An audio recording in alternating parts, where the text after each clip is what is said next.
ఆ రోజు మన రాష్ట్రం విధ్వంస పాలైంది. నేను మా మిత్రుడు పవన్ కళ్యాణ్ గారు, జనసేన అధినేత,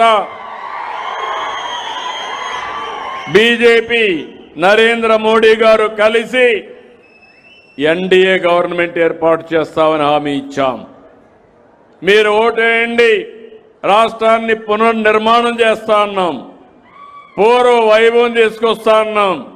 మేము చెప్పిన మాట మీరు నమ్మి ఆ రోజు మాకు అధికారం ఇచ్చారంటే మామూలు అధికారం కాదు.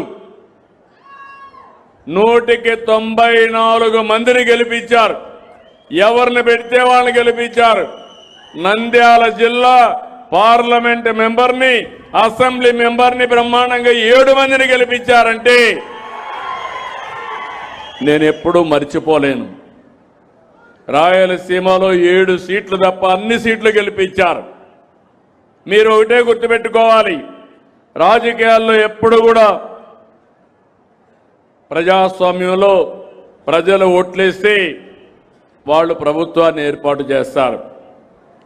ప్రభుత్వాన్ని ఏర్పాటు చేసి ప్రజాహితం కోసం పనిచేయాలి.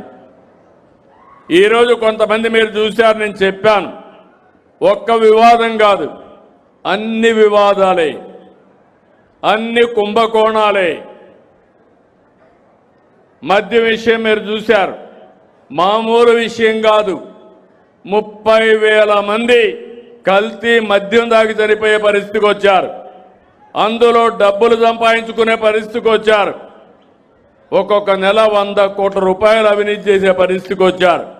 ఏమనాలి నాకైతే అర్థం కాదు. అంటే పేదవాడి ఆరోగ్యం కంటే వీళ్ళకు డబ్బులే ముఖ్యం.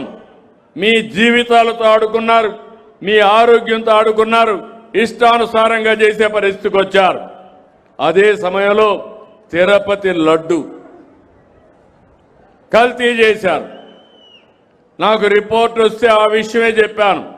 మీరందరూ గుర్తుపెట్టుకోవాలి, నేను ముఖ్యమంత్రి అయిన మొదటి రోజున నేను నా సెక్రటరీని పెట్టుకొని 2వ సంతకం తిరుమల తిరుపతి దేవస్థానానికి ఈవోని వేశాను.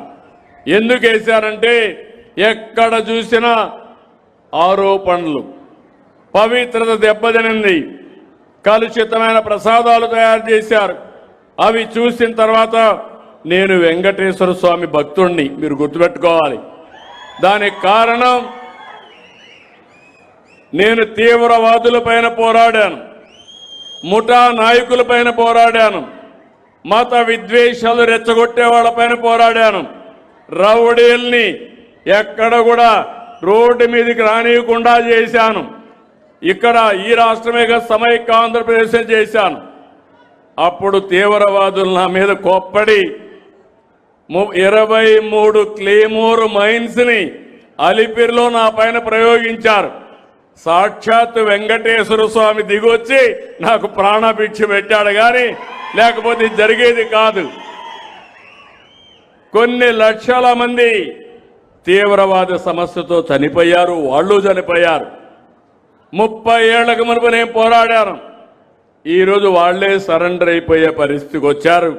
తీవ్రవాద సమస్య పరిష్కారం అయ్యే పరిస్థితి వచ్చింది. రెండవ పక్కన రాయలసీమలో ముఠా నాయకులు, అప్పట్లో నేను చూసేవాడిని, ఎన్నికలు వస్తే డబ్బుల కంటే బాంబులు అడిగేవాళ్ళు. ప్రతి ఒక్కరు కూడా ఎమ్మెల్యేగా ఉండేవాళ్ళు. మేము ఎన్నికలు బూతులు కాచుకోవాలంటే మాకు బాంబులు కావాలి, మీరు దానికి డబ్బులు ఇమ్మనో లేకుంటే బాంబుల కోసం అడిగేవాళ్ళు.